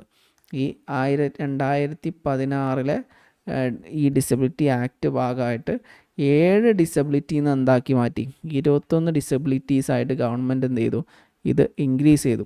ഇത് ബ്രോഡഡ് ആയിട്ടുള്ള വിശദീകരണം വന്നു. അതുകൊണ്ട് ഒരുപാട് ആൾക്കാർക്ക് ഇതിൻ്റെ ബെനിഫിറ്റ് കിട്ടി. മറ്റൊരു പ്രധാനപ്പെട്ട ഈ നിയമത്തിൽ വന്ന മറ്റു പ്രധാനപ്പെട്ട ഒരു പ്രത്യേകതയാണെന്ത്, 4%. ഗവൺമെൻറ് ജോബിലും മറ്റൊക്കെയുള്ള റിസർവേഷൻ 3% നിന്നും 4% ഉയർത്തി. ഡിസേബിളായ ആൾക്കാർക്ക് നമ്മൾ നേരത്തെ പറയുന്നു, എഡ്യൂക്കേഷനിലും ഗവൺമെൻറ് ജോബിലൊക്കെ എന്തുണ്ട്, റിസർവേഷൻ ഉണ്ട്. ഇത് 3% റിസർവേഷൻ ആയിരുന്നു, 4% റിസർവേഷൻ ആക്കിയിട്ട് മാറ്റി. മറ്റൊരു പ്രധാനപ്പെട്ട ഘടകമാണെന്ത്, ബെഞ്ച് മാർക്ക് ഡിസബിലിറ്റി എന്ന് പറഞ്ഞ പേരിൽ ഒരു കൺസെപ്റ്റ് കൊണ്ടുവന്നു. ബെഞ്ച് മാർക്ക്,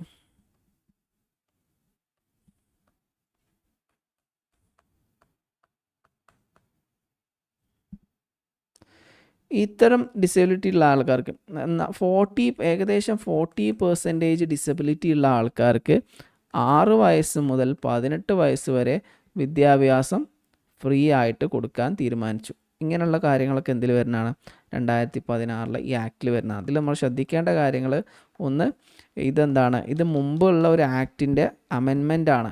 1995 വന്ന എന്താണ്, ഇപ്പോൾ right of person with disabilities ആക്ടിൻ്റെ അമെൻമെൻ്റ് ആണെന്ത്, 2016 വന്ന ഈ RPWD ആക്ട് 2016. അതിലുള്ള നമ്മൾ പറഞ്ഞ 3 കാര്യങ്ങളാണ് അതിൽ ശ്രദ്ധിക്കാനുള്ളത്. 7 ഡിസബിലിറ്റികളായിരുന്നു 1995 പറഞ്ഞത് എങ്കിൽ അത് 21 ആക്കിയിട്ട് ഇൻക്രീസ് ചെയ്തു. ഈ നമ്പർ ശ്രദ്ധിക്കണം കേട്ടോ. പിന്നെ 3% റിസർവേഷൻ ഉള്ളത് 4% ആക്കി മാറ്റി.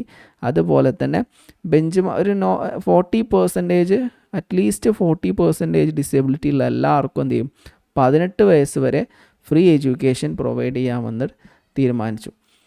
ഇതൊക്കെയാണ് ഇതിൽ വരുന്നത്. ഇത് ഇമ്പോർട്ടൻ്റ് ആയിട്ടുള്ളൊരു ഭാഗമാണ്.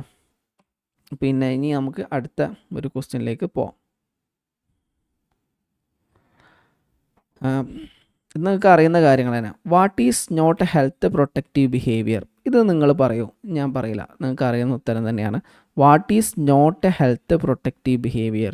താഴെ പറയുന്നതിൽ ഹെൽത്ത് പ്രൊട്ടക്റ്റീവ് ബിഹേവിയർ അല്ലാത്തത് ഏത്? Avoid getting chilled, get enough sleep, eat as you like, destroy old useless unused medicines. ഇതിൽ ആൻസർ എന്താണ് നിങ്ങൾ പറയൂ. 3. Yes, eat as you like. നമുക്ക് എത്രയാണോ ആവശ്യമുള്ളത് അത്രയൊക്കെ നമ്മൾ എന്താണ് തിന്നുക, വയറ് നിറച്ച് തിന്നുക. അതെന്താ ശരിക്ക്? അത് നമ്മൾ ഹെൽത്ത് പ്രൊട്ടക്റ്റീവ് ബിഹേവിയർ അല്ല അല്ലേ? നമ്മളെ ഹെൽത്ത് പ്രൊട്ടക്റ്റീവ് ബിഹേവിയർ എന്ന് പറഞ്ഞാൽ ശരിക്കും എന്താണ്? ഇവിടെ ഹെൽത്ത് പ്രൊട്ടക്റ്റീവ് ബിഹേവിയർ എന്ന് പറഞ്ഞ ഒരു കൺസെപ്റ്റ് ഉണ്ട്. ഹെൽത്ത് സൈക്കോളജിയിലാണ് ഈ ഹെൽത്ത് പ്രൊട്ടക്റ്റീവ് ബിഹേവിയർ എന്ന് പറഞ്ഞ കൺസെപ്റ്റ് വിശദീകരിക്കുന്നത്. നമുക്ക് നിങ്ങൾ ആരെങ്കിലും PGക്ക് ഹെൽത്ത് സൈക്കോളജി പഠിച്ചിട്ടുണ്ടെങ്കിൽ അതിൽ നിങ്ങൾ കേട്ടിട്ടുണ്ടാവും ഹെൽത്ത് പ്രൊട്ടക്റ്റീവ് ബിഹേവിയർ. അതുകൊണ്ട് ഉദ്ദേശിക്കുന്ന സംഭവം സിമ്പിളാണ്. എന്താണ്, ഒരു വ്യക്തി ഒരാളുടെ ഹെൽത്ത് പ്രൊട്ടക്റ്റ് ചെയ്യാൻ വേണ്ടിയിട്ട് നടത്തുന്ന എല്ലാ പ്രവർത്തനങ്ങളും എന്തിൽ വരുന്നതാണ്? ഹെൽത്ത് പ്രൊട്ടക്റ്റീവ് ബിഹേവിയറിൽ വരുന്നതാണ്. ഒരു വ്യക്തി ഇഞ്ചുറി ആവാതെ, രോഗമാവാതെ ഹെൽത്ത് മെയിൻറ്റെയിൻ ചെയ്ത് മുന്നോട്ട് കൊണ്ടുപോകുന്ന ആ ബിഹേവിയറിന് എന്ത് പറയും? ഹെൽത്ത് പ്രൊട്ടക്റ്റീവ് ബിഹേവിയർ എന്ന് പറയും. ഇതിൽ ആദ്യം പറഞ്ഞ 3 എന്താണ്? ഹെൽത്ത് പ്രൊട്ടക്റ്റീവ് ബിഹേവിയർ ആണ്. 4ാമത്തെ ഒന്നാണെന്ത്? ഈ ഈറ്റ് ആസ് യു ലൈക്ക് മാത്രമേ എന്തുള്ളൂ ഹെൽത്ത് പ്രൊട്ടക്റ്റീവ് ബിഹേവിയർ അല്ലാത്ത. ബാക്കിയുള്ളതൊക്കെ അതിൽ അറിയുന്ന കാര്യങ്ങളായതുകൊണ്ട് നമ്മൾ കൂടുതൽ എന്ത് ചെയ്യുന്നില്ല, വിശദീകരിക്കുന്നില്ല. ഇനി അടുത്ത ക്വസ്റ്റ്യനിലേക്ക് പോവാം. ഈ പാസ് തിയറിനെ കുറിച്ചാണ് ക്വസ്റ്റ്യൻ. പാസ് തിയറി നമ്മൾ പഠിച്ചതാണ്. നോക്കാം. PASS theory of intelligence does not include. താഴെ പറയുന്ന ഓപ്ഷനിൽ ഒരു ഓപ്ഷൻ എന്ത് ചെയ്തിട്ടില്ല, പാസ് തിയറിയിൽ ഇൻക്ലൂഡ് ചെയ്യുന്ന ഒന്നല്ല. Regulation of cortical arousal and attention. 2. Autonomous system of cerebral cortex. Codes information using simultaneous and successive processing. Planning, self monitoring and structuring cognitive activities. ഇത് വിശദീകരിക്കുന്നതിന് മുമ്പ് നമുക്ക് ഈ തിയറി ജസ്റ്റ് എന്ത് ചെയ്യാം, ഒന്ന് ജസ്റ്റ് നോക്കാം. വിശദമായിട്ട് നോക്കാനുള്ള സമയം നമുക്കില്ലെങ്കിലും ജസ്റ്റ് നോക്കാം. ഈ പാസ് തിയറി, പാസ് എന്ന് പറഞ്ഞാൽ ശരിക്ക് P ഫോർ പ്ലാനിങ്,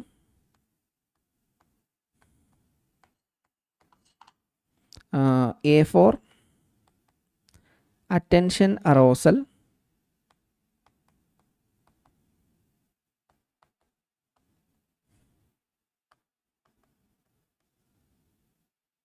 പിന്നെ S for simultaneous processing,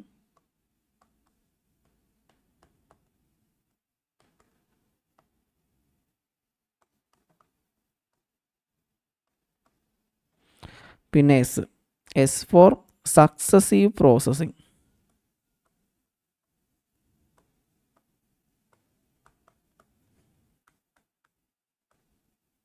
okay. ഈ പാസ് എന്ന തിയറി ഡെവലപ്പ് ചെയ്തത് 3 പേര് കൂടിയിട്ടാണ്. ഇത് വിശദീകരണം പറഞ്ഞുതരാം. 3 പേര് കൂടിയിട്ടാണ്. ഒരാളാണ് ആര്? JP ദാസ്. മറ്റൊരാളാണ് ജാക്ക് നഗ്ലേരി.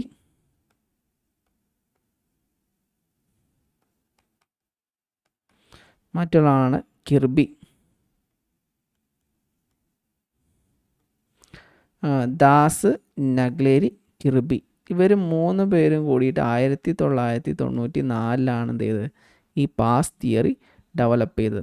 ഇത് ഇൻ്റലിജൻസിനെ നോക്കിക്കാണുന്ന ഒരു മോഡേൺ പേഴ്സ്പെക്റ്റീവാണ്. ഓക്കെ. ഇൻ്റലിജൻസുമായി ബന്ധപ്പെട്ട ടോപ്പിക്ക് നമ്മൾ ഡിസ്കസ് ചെയ്ത സമയത്ത് ഈ സാധനം വിശദമായിട്ട് നമ്മൾ ചർച്ച ചെയ്തിരുന്നു. ഇൻ്റലിജൻസ് എന്ന് പറഞ്ഞാൽ മുൻപൊക്കെ, ഇത് വരുന്നതിന് മുമ്പൊക്കെ ഇൻ്റലിജൻസ് എന്ന് പറഞ്ഞാൽ ഒരു സിംഗിൾ സ്കോർ വെച്ചിട്ടാണ് ആളുകൾ ഇൻ്റലിജൻസിനെ കണക്കാക്കിയിരുന്നത്. ഇദ്ദേഹം എന്ത് ചെയ്യുന്നുണ്ട്? 4 സ്പെസിഫിക് കോഗ്നിറ്റീവ് പ്രോസസ്സുകളെ വിശദീകരിക്കുന്നുണ്ട്.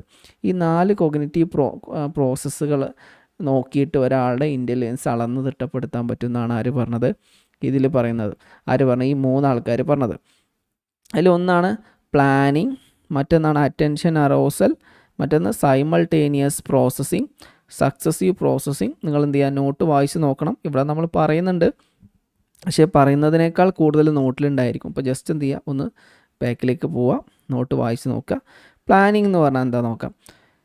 നമ്മൾ ഇൻ്റലിജൻസിനെ മെഷർ ചെയ്യാൻ വേണ്ടിയിട്ട് 4 ഘട്ടങ്ങളിലൂടെ എന്ത് ചെയ്യും? നമുക്ക് മെഷർ ചെയ്യാൻ പറ്റും. ഒന്ന് പ്ലാനിങ് എന്ന് പറഞ്ഞാൽ ഇതിൽ വരുന്നത് സെറ്റിംഗ് ഗോള്, ഡിസിഷൻ മേക്കിങ്, അതുപോലെ നമ്മളെ പ്രോഗ്രസ് മോണിറ്റർ ചെയ്യാം. ഇതൊക്കെ എന്താണ്? ഇൻ്റലിജൻസിൻ്റെ പ്രധാനപ്പെട്ട ഒരു ഘടകമാണ്. അത് ഓപ്ഷൻ 4 പറയുന്നുണ്ട് അല്ലേ, planning, self monitoring, structuring of cognitive activities. അപ്പോൾ 4ാമത്തെ ഓപ്ഷൻ ഏതായാലും എന്താണ്, പാസ്റ്റ് തിയറിയിൽ വരുന്നത് തന്നെയാണ്. പിന്നെ 2ാമത് വരുന്നത് അറ്റൻഷൻ അറോസൽ. അറ്റൻഷൻ അറോസൽസ് എന്ന് പറഞ്ഞാൽ നമ്മളെന്താണ്, നമ്മൾ ഡിസ്ട്രാക്ഷൻസൊക്കെ ഒഴിവാക്കിയിട്ട് നമ്മളെന്ത് ചെയ്യുക, ഒരു സ്പെസിഫിക് സ്റ്റിമുലി തന്നെ ഫോക്കസ് ചെയ്യാനുള്ള കഴിവിനെയാണ് എന്ത് പറയാം, അറ്റൻഷൻ അറോസൽ എന്ന് പറയാം. ചുരുക്കി പറയാണ്, വിശദമായിട്ട് നമുക്ക് മെറ്റീരിയൽ നോക്കാം. എന്താണ് അത്, ഓപ്ഷൻ ഏതിലാണുള്ളത്, ഓപ്ഷൻ 1 റെഗുലേഷൻ ഓഫ് എന്താണ് കോർട്ടിക്കൽ അറോസൽ ആൻഡ് അറ്റൻഷൻ. ആ വേർഡ് അതേപോലെ തന്നെ ഉണ്ട്. നിങ്ങൾക്കിപ്പോൾ നോക്കിയപ്പോൾ പാസ്റ്റ് തിയറി എന്നുള്ള വാക്ക് ഇത് നോക്കിയാൽ പെട്ടെന്ന് നമുക്ക് കിട്ടും. ആ ടേം കാണാതെ പഠിച്ചു വെച്ചാൽ മതി, അറോസൽ ആൻഡ് അറ്റൻഷൻ. അപ്പോൾ ഓപ്ഷൻ 1 പിന്നെ 3ാമത്തത് സൈമൾട്ടേനിയസ് പ്രോസസ്സിങ്. സൈമൾട്ടേനിയസ് പ്രോസസ്സിങ് എന്ന് പറഞ്ഞാൽ ചെറിയ ചെറിയ കാര്യങ്ങൾ കൂട്ടിച്ചേർത്തിട്ട് മൊത്തമായിട്ടുള്ള പാറ്റേൺ മനസ്സിലാക്കാനുള്ള കഴിവ്. നമ്മൾ ചെറിയ ചെറിയ കാര്യങ്ങൾ, ഇപ്പോൾ ഇന്നലെ ഞാൻ എന്താണ് ഒരു കാര്യം ഒരു ഏരിയയിലൂടെ പോയി, ഇന്ന് ഞാൻ മറ്റേ ഏരിയയിലൂടെ പോയി, ഇത് വെച്ചിട്ട് നമ്മളെ ബ്രെയിനിൽ മൊത്തത്തിലൊരു എൻ്റയർ മാപ്പ് ക്രിയേറ്റ് ചെയ്യാൻ പറ്റും. അത് നമ്മൾ സിമ്പിളായിട്ട് പറയുകയാണെങ്കിൽ ചെറിയ ചെറിയ സെപ്പറേറ്റ് പീസ് ഓഫ് ഇൻഫോർമേഷൻ വെച്ചുകൊണ്ട് ഒരു വോൾ പാറ്റേൺ ഡെവലപ്പ് ചെയ്യുന്നതിനെയാണെന്ന് പറയാം സൈമൾട്ടേനിയസ് പ്രോസസ്സിങ് എന്ന് പറയാം. അത് ഓപ്ഷൻ 3 സൈമൾട്ടേനിയസ് പ്രോസസ്സിങ് ഇതിൽ വരുന്നുണ്ട്. സക്സസീവും ഇതിൽ തന്നെ വരുന്നുണ്ട്. സക്സസീവ് പ്രോസസ്സിംഗ് എന്ന് പറഞ്ഞാൽ ഇൻഫോർമേഷന് ഒരു സീരിയൽ ഓർഡറിൽ റിമൈൻ ചെയ്യുക, ഓർത്തെടുക്കുക, പഠിച്ചെടുക്കുക. ഉദാഹരണമായിട്ട് നമ്മളെ ഫോൺ നമ്പർ പഠിക്കുക, ഒരു സ്പെസിഫിക് ഓർഡറിലാണ് നമ്മളെ ഫോൺ നമ്പർ പഠിക്കുന്നത് അല്ലേ, ഒരു സീക്വൻസ് ഓഫ് ഓർഡറിലാണ്. ഇതിനെന്ത് പറയും, സക്സസീവ് പ്രോസസ്സിംഗ് എന്ന് പറയും. അപ്പോൾ ഇവിടെ ഓരോന്നും കൊടുത്തിട്ടുണ്ട്. ഒന്നെന്താണ് പ്ലാനിങ് എന്തിൽ വരുന്നത്, option 4 planning. Second attention arousal ഇവിടെ വന്നു. പിന്നെ option 3 simultaneous and successive processing അതും വന്നു. അപ്പോൾ ഓപ്ഷൻ 2 ആണ് തെറ്റായ ഉത്തരം. ഓപ്ഷൻ 2 പറയുന്നത് autonomous system for cerebral cortex, autonomous process four cerebral cortex. ഈ ഓട്ടോണമസ് സിസ്റ്റം എന്ന് പറഞ്ഞാൽ ഇതിൽ ഓപ്ഷൻ ജസ്റ്റ് നോക്കുക, autonomous system of cerebral cortex. ഈ ഓട്ടോണമസ് സിസ്റ്റം എന്ന് പറഞ്ഞാൽ ബ്രെയിനിലുള്ള ഒരു സിസ്റ്റമാണ്. അതായത് നമ്മൾ ചിന്തിക്കാതെ, നമ്മൾ ഒരു കാര്യം ഫോക്കസ് ചെയ്യാതെ തന്നെ ഓട്ടോമാറ്റിക്കായിട്ട് നടക്കുന്ന ശരീരത്തിലെ കുറേ കാര്യങ്ങളുണ്ട് അല്ലേ, അത് നമ്മൾ ശ്രദ്ധിച്ചിട്ടാണ് നടക്കുക. ഉദാഹരണമായിട്ട് നമ്മൾ ശ്വാസം നടക്കുന്നു, അത് നമ്മൾ ശ്രദ്ധിച്ചിട്ടാണ് നടക്കുന്നത്, അത് ഓട്ടോമാറ്റിക് നടക്കുന്നതാണ്. ഹാർട്ട് ബീറ്റ് നമ്മൾ ശ്രദ്ധിച്ചിട്ടാണ് നടക്കുന്നത് അല്ല. ഡൈജഷൻ, അങ്ങനെ കുറേ കാര്യങ്ങളുണ്ട്, അത് നമ്മളെ നിയന്ത്രണത്തിലല്ല, അത് ഓട്ടോമാറ്റിക് ഇങ്ങനെ നടന്നുകൊണ്ടിരിക്കുകയാണ്. അതിനെന്ത് പറയും, ഓട്ടോണമസ് സിസ്റ്റം എന്ന് പറയും. ഓട്ടോണമസ് സിസ്റ്റത്തെ ഇതാണ് സെറിബ്രൽ കോർട്ടെക്സിലാണ് ഇതിൻ്റെ പ്രവർത്തനങ്ങളൊക്കെ നടക്കുന്നത്. ഇൻ്റലിജൻസും ശരിക്കും ബ്രെയിനിൽ നടക്കുന്ന ഫംഗ്ഷൻ തന്നെയാണ്. പക്ഷേ ഇവിടെ നമ്മൾ വിശദീകരിക്കുന്നത് പാസ്റ്റ് തിയറി ആയതുകൊണ്ട് 4 കാര്യങ്ങൾ അതിൽ വരുന്നു. ഇത് ശരിക്കും മെയിനായിട്ട് എന്താണ്, ഇത് ശരിക്കും ഒരു പാസ്റ്റ് തിയറി എന്ന് പറഞ്ഞാൽ ഒരു കോഗ്നിറ്റീവ് പ്രോസസ്സാണ്. ഓക്കെ, ഇപ്പോൾ പറഞ്ഞ ഈ 3 കാര്യങ്ങൾ കോഗ്നിറ്റീവ് പ്രോസസ്സാണ്. മറ്റേതെന്താണ്, ഈ ഓട്ടോണമസ് സിസ്റ്റം എന്ന് പറഞ്ഞാൽ ഒരു ഫിസിയോളജിക്കൽ അല്ലെങ്കിൽ ബയോളജിക്കൽ ഫംഗ്ഷനാണ്. മറ്റേത് കോഗ്നിറ്റീവ് ഫംഗ്ഷനും ഇത് ബയോളജിക്കൽ ഫംഗ്ഷനാണ്. അത് തമ്മിലുള്ള വ്യത്യാസം അതാണ്. അത്രയാണ് അതിൽ വരുന്നത്. നമുക്ക് അടുത്ത ക്വസ്റ്റ്യനിലേക്ക് പോവാം. അടുത്ത question option question number 57. Question വായിക്കാം. We want to be like that because they are successful and have a positive status, explain. അതായത് ഒരു തിയറിയാണ്. താഴെ 4 തിയറികൾ കൊടുത്തിട്ടുണ്ട്, 4 പേഴ്സ്പെക്റ്റീവ് കൊടുത്തിട്ടുണ്ട്. ഇതിൽ ഏത് പേഴ്സ്പെക്റ്റീവിലാണ് എഴുതിയിട്ടുള്ളത്? We want to be like that because they are successful and have a positive status. അവരൊക്കെ നല്ല സക്സസ്ഫുള്ളായ ആൾക്കാരാണ്, അതുകൊണ്ട് അവരെ പോലെ നമുക്കും ആകാൻ ആഗ്രഹിക്കുന്നുണ്ട്, ഞാൻ ആകാൻ ആഗ്രഹിക്കുന്നുണ്ട്. ഇതിനെന്ത് പറയും? ഈ തിയറി എന്ത് തിയറിയാണ്? ഒന്ന് social cognitive domain theory, social bond theory, social media hypothesis, social competition hypothesis. അങ്ങനെ 3 ഇവിടെ കൊടുത്തിട്ടുള്ളത്. ഇതിലേതാണെന്ന് നമ്മൾ ജസ്റ്റ് നോക്കാം. ഇതിന് ആൻസർ ശരിക്കും വരുന്നത് സോഷ്യൽ കോഗ്നിറ്റീവ് ഡൊമൈൻ തിയറിയാണ്. ആളുകൾ എന്ത് ചെയ്യണം, നമ്മൾ മറ്റൊരാളെ നോക്കിക്കൊണ്ട് നമ്മൾ ലേൺ ചെയ്യുന്നു, മറ്റൊരാളെ നോക്കിക്കൊണ്ട് നമ്മൾ ജഡ്ജ് ചെയ്യുന്നു. ഇതിനെയാണ് എന്താ പറയുക, സോഷ്യൽ കൊഗ്നിറ്റീവ് ഡൊമൈൻ തിയറി എന്ന് പറയുന്നത്.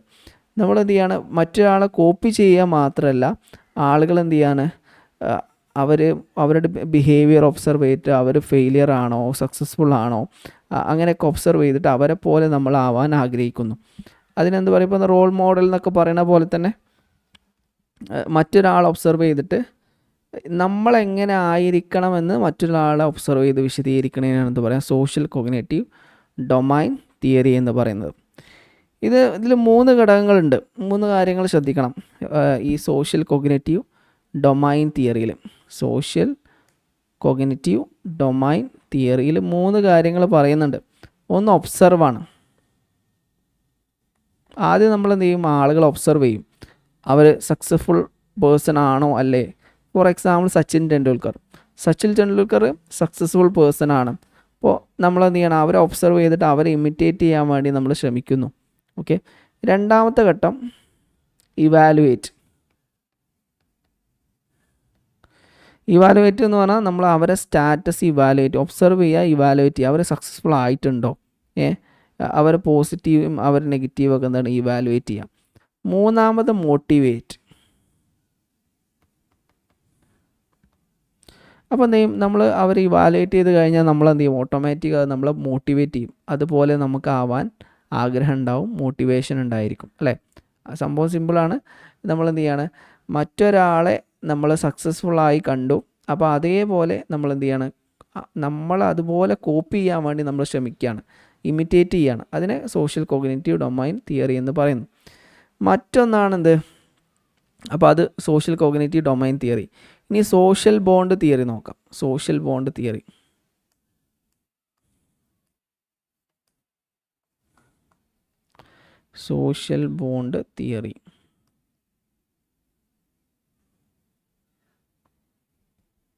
ഇപ്പം സോഷ്യൽ ബോണ്ട് തിയറി എന്ന് പറയുന്നത് മെയിനായിട്ട് ക്രിമിനോളജി അതുപോലെ സോഷ്യോളജിയിലൊക്കെ ഡിസ്കസ് ചെയ്യുന്ന ഒരു തിയറിയാണ്. ശരിക്കും സൈക്കോളജിയിൽ വരുന്നതല്ല, സോഷ്യൽ സൈക്കോളജിയിൽ ഈ തിയറി ഡിസ്കസ് ചെയ്യുന്നുണ്ട്. അതൊരു ഇൻ്റർ ഡിസിപ്ലിനറി പേഴ്സ്പെക്റ്റീവ് ആയതുകൊണ്ടാണ് ഈ ടേമൊക്കെ ഇതിൽ കൊടുത്തിട്ടുള്ളത്. അതിൻ്റെ ആൻസറും അല്ല. ഓപ്ഷൻ ശരിക്കും വരുന്ന ഓപ്ഷൻ ഏതാണ്, എ ആണ്, സോഷ്യൽ കോഗ്നിറ്റീവ് ഡൊമൈൻ തിയറി. ഈ സോഷ്യൽ ബോണ്ട് തിയറി ഒരു ക്രിമിനോളജിയിൽ പഠിക്കേണ്ട ഒരു ടേമാണ്.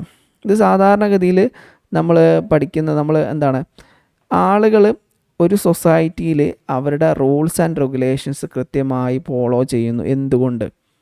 ആ സൊസൈറ്റിയുമായി ആ വ്യക്തിക്കുള്ള അടുത്ത ബന്ധം കാരണമാണ്. നമ്മളെന്ത് ചെയ്യുന്നുണ്ട്, നമ്മുടെ ചുറ്റുപാടുള്ള നമ്മളെ ഫാമിലിയിലുള്ള കുറേ സാമൂഹ്യ നിയമങ്ങൾ കൃത്യമായി പാലിക്കുന്നുണ്ട്. എന്തുകൊണ്ടാണ്? അവരുമായിട്ട് നമുക്ക് നല്ല ബന്ധമുണ്ട്. നമ്മൾ അവരുമായിട്ട് പിണങ്ങിക്കഴിഞ്ഞാൽ നമുക്ക് എന്ത് ചെയ്യാൻ പറ്റില്ല, നമുക്ക് ജീവിക്കാൻ പ്രോപ്പറായിട്ട് കഴിയില്ല. നമ്മളെ ഫാമിലി, നമ്മളെ സ്കൂള്, നമ്മളെ ജോബ്. അപ്പം സോഷ്യലി അക്സെപ്റ്റബിൾ ആയിട്ടുള്ള കുറേ റൂൾസ് ആൻഡ് റെഗുലേഷൻസ് നമ്മൾ ഫോളോ ചെയ്യുന്നുണ്ട്, അല്ലേ. ഇങ്ങനെ ഫോളോ ചെയ്യുന്നത് എന്തുകൊണ്ടാണ്? സോഷ്യൽ ബോണ്ട് കൊണ്ടാണ്. ഈ ഫാമിലി തമ്മിലുള്ള അല്ലെങ്കിൽ സ്കൂളിലുള്ള മെമ്പേഴ്സ് തമ്മിലുള്ള ഈ ആൾക്കാർ തമ്മിലുള്ള അടുത്ത ബന്ധം കാരണം നമ്മൾ എന്ത് ചെയ്യാണ്, റൂൾസ് ആൻഡ് റെഗുലേഷൻസ് ഫോളോ ചെയ്യാൻ നിർബന്ധിതരാവുന്നു. അതിനെ സോഷ്യൽ ബോണ്ട് തിയറി എന്ന് പറയും. പിന്നെ മറ്റെന്താണ്, സോഷ്യൽ മീഡിയ ഹൈപ്പോത്തിസിസ്.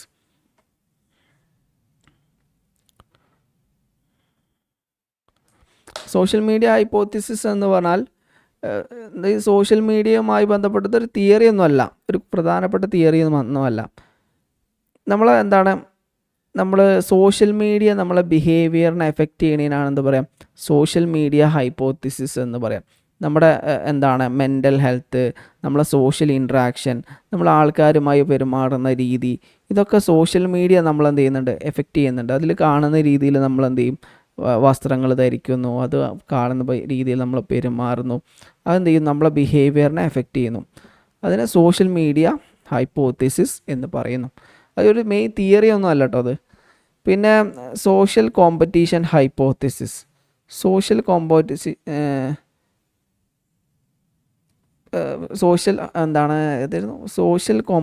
ഹൈപ്പോത്തിസിസ്. ഇത് സോഷ്യൽ കോമ്പറ്റീഷൻ ഹൈപ്പോത്തിസിസ് പറയുന്നത് എന്താ വെച്ചാൽ, ആളുകൾ എപ്പോഴും എന്ത് ചെയ്യും, മറ്റുള്ള ആൾക്കാരുമായിട്ട് സ്വന്തത്തെ കമ്പയർ ചെയ്യും. എന്നിട്ട് ഇവർ സോഷ്യൽ ഹൈറാർക്കിയുടെ ഏത് ഭാഗത്ത് നിലനിൽക്കുന്നു എന്നെന്ത് ചെയ്യും, പ്രഡിക്റ്റ് ചെയ്യും. ഇപ്പോൾ ഞാൻ എന്ത് ചെയ്യാണ്, ഞാനൊരു അധ്യാപകനാണ്. അപ്പോൾ ഞാൻ എപ്പോഴും എന്ത് ചെയ്യും, ഞാൻ മൊത്തത്തിൽ ആളുകളെ ഇങ്ങനെ കമ്പയർ ചെയ്യും. എന്നിട്ട് ഞാൻ എന്ത് ചെയ്യും, ഈ ഹൈറാർക്കിയുടെ ഏത് ഭാഗത്താണ് നിൽക്കുന്നത്, പാവപ്പെട്ടവനാണോ, പണക്കാരനാണോ, മിഡിൽ ആണോ, ഓരോ വ്യക്തിയെ നമ്മൾ കാണുമ്പോഴും ആ വ്യക്തിയും നമ്മളും ഒരു ഹൈറാർക്കിയിലേക്ക് കൺവേർട്ട് ചെയ്തിട്ട് നമ്മൾ ഈ സൊസൈറ്റിയുടെ ഈ ഏത് ഭാഗത്ത് നിലനിൽക്കുന്നു നമ്മൾ എന്ത് ചെയ്യും, നമ്മളിങ്ങനെ ഓട്ടോമാറ്റിക് വിലയിരുത്തിക്കൊണ്ടിരിക്കും. അതിനെന്ത് പറയും, സോഷ്യൽ കോമ്പറ്റീഷൻ ഹൈപ്പോത്തിസിസ് എന്ന് പറയുന്നു. അപ്പോൾ ഈ എന്ത് ചെയ്യാണ്, 4 തരത്തിലുള്ള എന്താണ് പേഴ്സ്പെക്റ്റീവാണ്. ഇനി നമുക്ക് എന്ത് ചെയ്യാം, അടുത്ത ക്വസ്റ്റ്യൻ എന്ത് ചെയ്യാം, അടുത്ത ക്ലാസ്സിലേക്ക് മാറ്റി വെക്കാം. ആർക്കെങ്കിലും എന്തെങ്കിലും സംശയം ഉണ്ടെങ്കിൽ ചോദിക്കാം. ഓക്കെ, അപ്പോൾ ഇന്നത്തെ സെഷൻ വൈൻഡപ്പ് ചെയ്യാണ്. കേട്ടില്ല. Social bond theory. Okay. Social bond theory എന്ന് പറഞ്ഞാൽ നമ്മൾ പലപ്പോഴും നമ്മളെ ഫാമിലിയിലെ, നമ്മളെ സൊസൈറ്റിയിലെ റൂൾസ് അനുസരിക്കും അല്ലേ.